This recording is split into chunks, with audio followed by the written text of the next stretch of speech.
Good morning friends. आज हम लोग जो बात करेंगे वो बात करेंगे रिट्स के बारे में। मतलब सुप्रीम कोर्ट और हाई कोर्ट किस तरीके से आपके मूल अधिकारों को बचाने के लिए किस किस तरीके की शक्ति उसके पास है, उसके बारे में आज हम लोग बात करेंगे। अगर मान लेते हैं कि किसी भी नागरिक को कहीं जाने से रोका जा रहा है, उसको बराबरी का अधिकार नहीं दिया जा रहा है, उसके ऊपर शोषण किया जा रहा है, एक्सप्लॉयटेशन किया जा रहा है, तो वो कहां जाएगा, कैसे जाएगा, क्यों जाएगा, उनके बारे में आज हम लोग बात करेंगे। चलिए शुरू करते हैं। अगर मैं बात करता हूं हमारे संविधान में जो भाग 3 है, मतलब कहने का क्या है, जो हमारा कॉन्स्टिट्यूशन है उसका जो पार्ट 3 है वो हमारे मूल अधिकारों के बारे में बात करता है, फंडामेंटल राइट्स के बारे में बात करता है। ये फंडामेंटल राइट्स क्या होते हैं? ये वो अधिकार हैं जो किसी भी एक नागरिक को मिलने ही मिलने चाहिए, जिससे कि वो अपने देश की और अपने आप की वृद्धि कर सके, अपने आप को प्रॉस्पेरस और उसका स्टेटस बढ़ा सके, प्रॉस्पेरस कर सके और अपना स्टेटस बढ़ा सके। तो मान लेते हैं कि आपको मैंने सारे अधिकार दे भी दिए, पर क्या गारंटी है कि वो अधिकार आपको मिलने के बाद भी आपको सारी की सारी चीजें मिल जाएंगी? इसके लिए एक जरूरी है कि कोई इसको चेक करता रहे कि जो आपके मूल अधिकार हैं कहीं आपसे छीने तो नहीं जा रहे, कहीं आपके साथ धोखाधड़ी तो नहीं हो रही है सरकार के द्वारा, राज्य के द्वारा। तो इसके लिए कहां है प्रावधान? संविधान के आर्टिकल 32 में, संविधान के आर्टिकल 32 में और 226 में, 226 और आर्टिकल 32 में क्या क्या दिया गया है?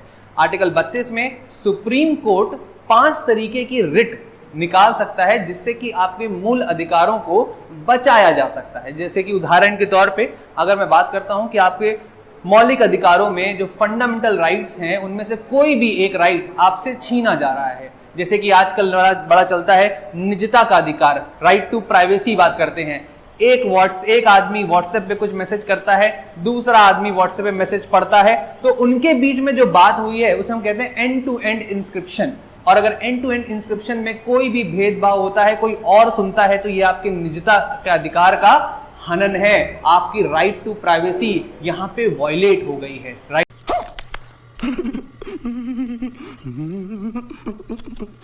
टू प्राइवेसी वायलेट हुई है, तो आप सीधे कहां जा सकते हैं? आप सीधे जा सकते हैं सुप्रीम कोर्ट। और सुप्रीम कोर्ट आप कैसे जाएंगे? आर्टिकल 32 के तहत, क्योंकि राइट टू प्राइवेसी आपका एक फंडामेंटल राइट है जो कि आर्टिकल 21 में दिया गया है। अब क्वेश्चन आता है कि हमारे यहां पर तो इंडिपेंडेंट ऑफ जुडिशरी है, मतलब न्यायालय की स्वतंत्रता है, और यहां पर हमारे सबसे पहले आता है हाई कोर्ट, उसके बाद आता है सुप्रीम कोर्ट। तो क्या हम डायरेक्ट सुप्रीम कोर्ट जा सकते हैं? हाँ भाई हाँ, आप डायरेक्ट सुप्रीम कोर्ट जा सकते हैं।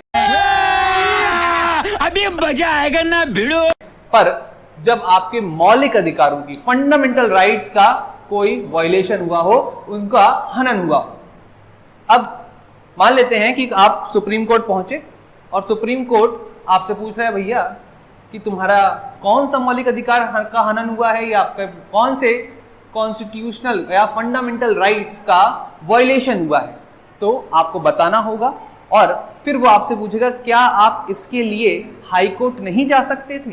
तो अगर आप उसको इस बात पे संतुष्ट कर देते हैं कि हाँ मैं इन सब चीजों के लिए जिससे आपके मौलिक अधिकारों का हनन हुआ है उसके लिए हाई कोर्ट ना जाकर मैं सुप्रीम कोर्ट आना ज्यादा पसंद करता हूं, तो वो सुप्रीम कोर्ट उस केस को ले लेगा।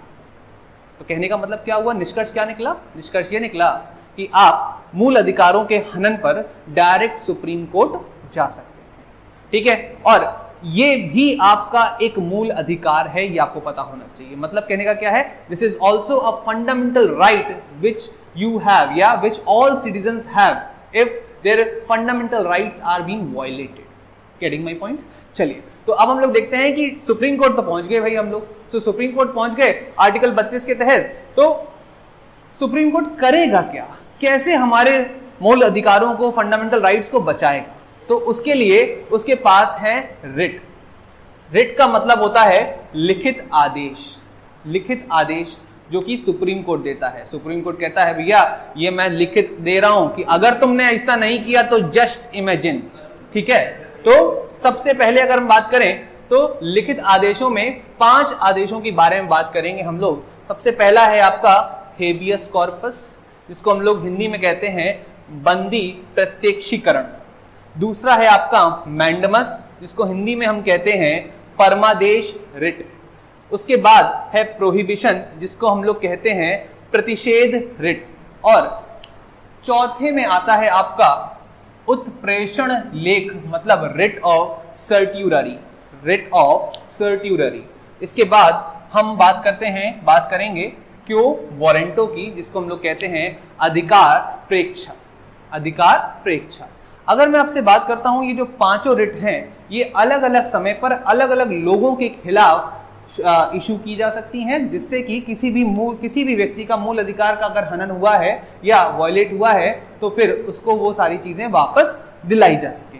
जैसे कि अब हम बात करते हैं सबसे पहले और सबसे मोस्ट इंपॉर्टेंट जो रिट है वो है हेबियस कॉर्पस। हेबियस कॉर्पस की अगर हम लोग बात करें तो हेबियस कॉर्पस का ये जो शब्द है हेबियस कॉर्पस, ये एक लैटिन शब्द है। ये एक लैटिन शब्द है जिसका मतलब होता है we may have the body, we may have the body. मतलब कहने का क्या है, हेबियस कॉर्पस का मतलब क्या हुआ कि अगर मान लेते हैं किसी ने आपको बंद करके रखा है, क्या बना के रखा है, बंदी बना के रखा है, तो चाहे वो कोई भी आदमी हो, जैसे मान लीजिए पुलिस वाले ने आपको किसी भी कारणवश बंदी बना लिया है और फिर उस पर कोई सुनवाई वो नहीं कर रहा है, तो क्या होगा, आपका दोस्त या आप खुद या आपके कोई भी आपके रिलेटिव्स हो गए या आपके जानने वाले जो हो गए, वो सुप्रीम कोर्ट जाएंगे और जाने के बाद बोलेंगे भैया मेरा जो दोस्त है, मेरा जो भाई है, मेरा जो बेटा है, उसको पुलिस वाले ने पकड़ लिया है, उसे छुड़वा दीजिए। तो सुप्रीम कोर्ट क्या बोलेगा, सुप्रीम कोर्ट बोलेगा अरे भैया ये तो तुम्हारे मूल अधिकारों का हनन हो रहा है, तो मूल अधिकार फंडामेंटल राइट्स का हनन हो रहा है, तो वो क्या करेगा, वो हेबियस कॉर्पस बंदी प्रत्यक्षीकरण की रिट इशू कर देगा उस पुलिस वाले के खिलाफ। यही नहीं, अभी और सुनिए। अच्छा मान लेते हैं, चलिए पुलिस वाला एग्जाम्पल तो सभी लोगों को पता होता है, एक और एग्जाम्पल देते हैं। ऐसा नहीं है कि यहां पर सिर्फ हमेशा नागरिक किसी भी प्रकार का हो, मतलब मान लीजिए कोई आदमी है जिसको 14 साल की कैद हो गई है, 14 साल की कैद हो गई है और उसने किसी तरीके से 14 साल काट लिए हैं, किसी तरीके से गुजार लिए हैं, पर वहां का जेलर उससे गुस्सा, उसे परेशान कर रहा जाता है, 14 साल होने के बावजूद भी उसे वो छोड़ नहीं रहा, क्या होगा, तो फिर क्या करें, तो वहां उनकी जो पत्नी है, उनकी जो माँ है, उनका जो भाई है, वो जा सकता है उच्चतम न्यायालय, सुप्रीम कोर्ट जाएगा और बोलेगा कि भैया मेरे पति को, मेरे बेटे को, मेरे भाई को क्या किया है, उन्होंने जानबूझ के कैद करके रखा है, 14 साल का उसे सजा मिली थी, 14 साल पूरी हो चुकी है, पर तब भी वो जेलर छोड़ नहीं रहा, तो जेलर के खिलाफ सुप्रीम कोर्ट कौन सी रिट दायर करेगा, हेबियस कॉर्पस करेगा, हेबियस कॉर्पस करेगा। तो देखिए ध्यान से, अगर एक लाइन में बोला जाए कि इसका उद्देश्य क्या हो सकता है, what can be the objective of this habeas corpus writ, तो आंसर आएगा दैहिक स्वतंत्रता की संरक्षण के अधिकार के बारे में बात करता है। मतलब जो बॉडी है, जो व्यक्ति है, उसको स्वतंत्र रहने का अधिकार है और उसकी स्वतंत्रता को अगर कोई बंद करता है, उसको बंदी बनाता है, तो उसके लिए सुप्रीम कोर्ट बैठा है और क्या करेगा, उसको छुड़ाने के लिए रिट दायर करेगा, हेबियस कॉर्पस। ठीक है, अब दूसरा आता है मैंडमस। मैंडमस की जब हम बात करते हैं, ये मैंडमस जो है ये खासकर ब्रिटेन से लिया गया है। हम लोगों ने वैसे तो रिट का पूरा सिस्टम ही ब्रिटेन से लिया है, परंतु मैंडमस सबसे खास है, सबसे इसको बोला जाता है परमादेश रिट। परमादेश रिट का मतलब ही समझ में आ रहा होगा, परम आदेश है ये।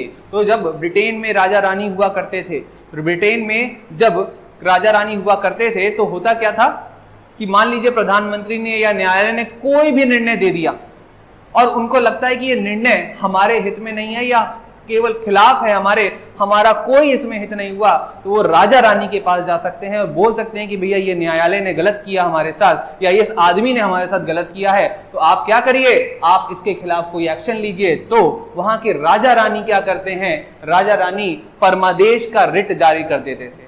और इसमें अगर हम बात करें भारत देश में सबसे उच्चतम कौन है, वो है हमारा न्यायालय सुप्रीम कोर्ट। तो सुप्रीम कोर्ट और हाई कोर्ट, तो सुप्रीम कोर्ट और हाई कोर्ट दोनों के पास ये शक्ति है कि वो परमादेश रिट मतलब मैंडमस रिट दायर कर सकते हैं।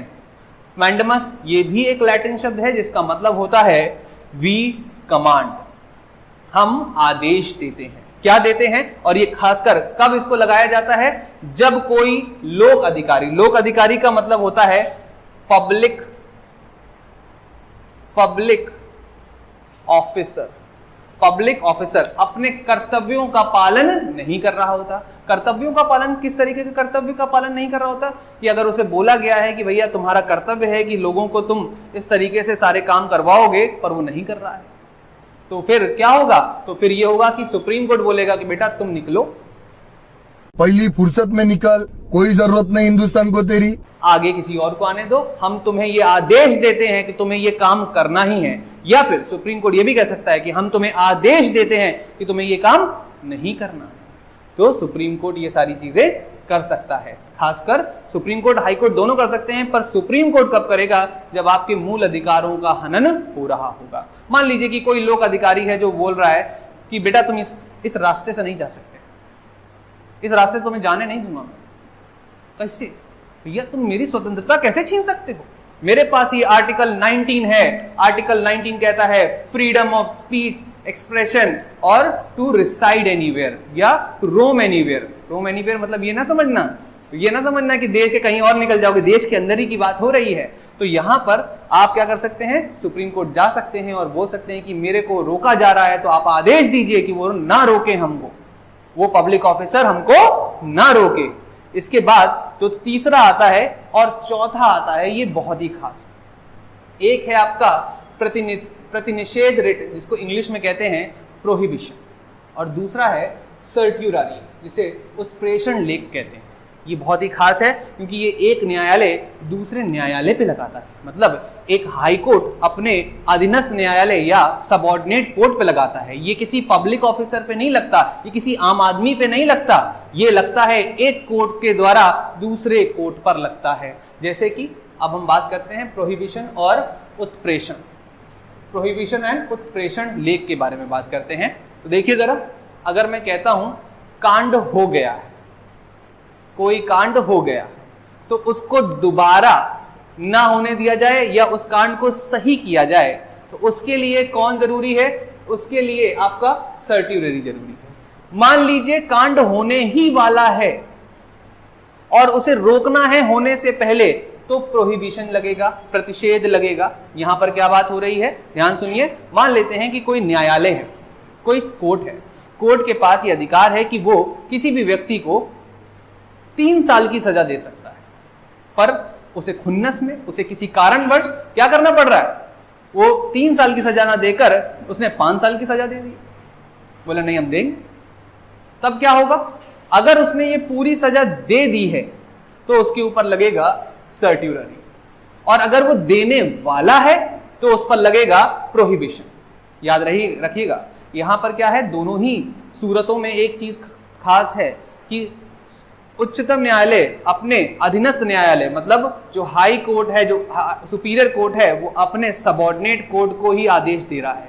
ध्यान से देखिएगा जरा कि जब हम बात करते हैं सर्ट्यूररी की, तो अधीनस्थ न्यायालय के विरुद्ध जारी किया जाता है, और यहां पर भी लिखा है उच्चतर न्यायालय द्वारा अधीनस्थ न्यायालय के विरुद्ध जारी किया जाता है। दोनों में ही ये सेम चीज है, पर इसमें जब कोई निर्णय